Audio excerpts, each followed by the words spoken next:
Attorney, eto na po. Kailangan ko ng sign. Babe, nakita niyo na ba si Nora?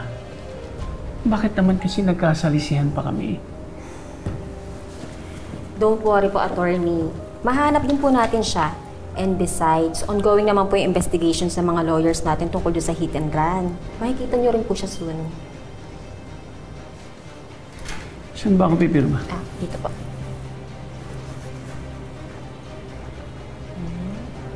Okay na po yan. Thank you, Attorney. Attorney, curious lang po ako Bakit masyado po ba kayong invested sa Nora de Jesus na yon? Estudyante pa kasi ako nun sa Singapore. May isang babaeng humingi sa akin ng tulong. Panagi ka na! Isama niyo na ako! Isama niyo na ako! She's my mate! No! I don't like it! Bitawan mo ako! Tulungan mo ako! Ako si Nora de Jesus! Nora de Jesus ang pangalan ko! Kapwa Pinoy natin. Minamaltrato siya ng amo niya. Gusto ko siyang tulungan. Pero nagdalawang isip ako kasi natatakot ako. Pinagsisihan ko yun. I've always wondered kung ano na nangyari sa kanya. Siya si Nora de Jesus.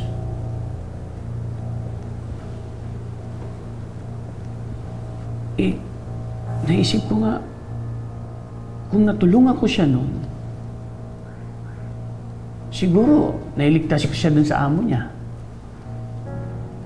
Bukod doon, sa pamilya niya, hindi nagkagulo.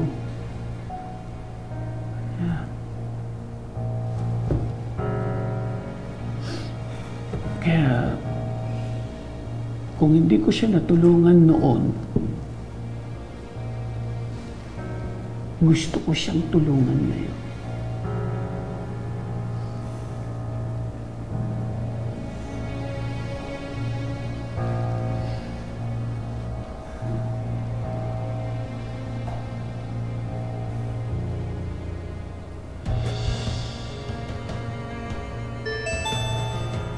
Attorney, may update na po tungkol sa kaso natin. Ano sabi? Ito po.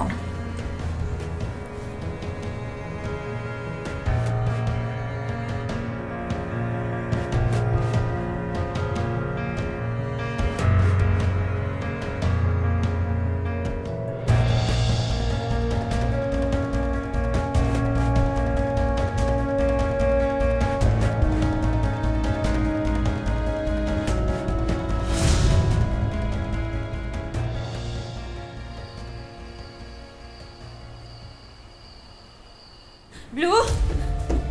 Blue? Anak? Oh, nahanap kasi. Yan ako lang sa kusina pero hindi ko pa makita si Blue. Wala din po sa likod, ma'am. Sino si Blue? Wala din siya sa taas eh. Mami! Sumakses kaya si Cassie sa gagawin nilang pagtakas ng anak niya mula sa poder ng biyenang si Suzette o may panganib bang nakaabang sa kanila? Blue! Blue! May ginagawa ka dyan. Tumapunta kayo, bilis! Pinipili ko ako ni Lona na sumama sa kanya. O Luis, ipasok mo na ito. Unahin mo na itong gamit ni Blue, ha? Yan. Tapos dalhin mo na sa airport mamaya, ha? Antayin mo lang ako.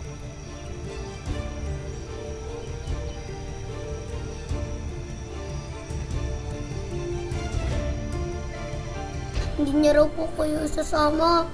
Ayokong maiwan ka, Mami. Huwag kang mag-alala, hindi mangyayari yun. Hindi kita hahayaang kunin niya, ha? Alis din tayo ngayon, ha? Halika na. Sige, sige, sige. Well. If it isn't my poor daughter-in-law, and by poor, hampas lupa.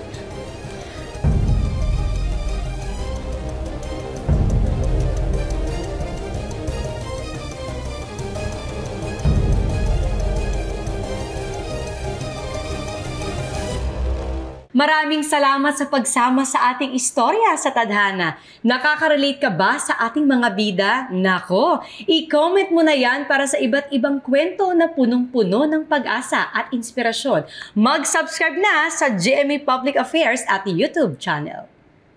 I-click na rin ang bell button para lagi kang updated sa pinakabagong storya ng Tadhana.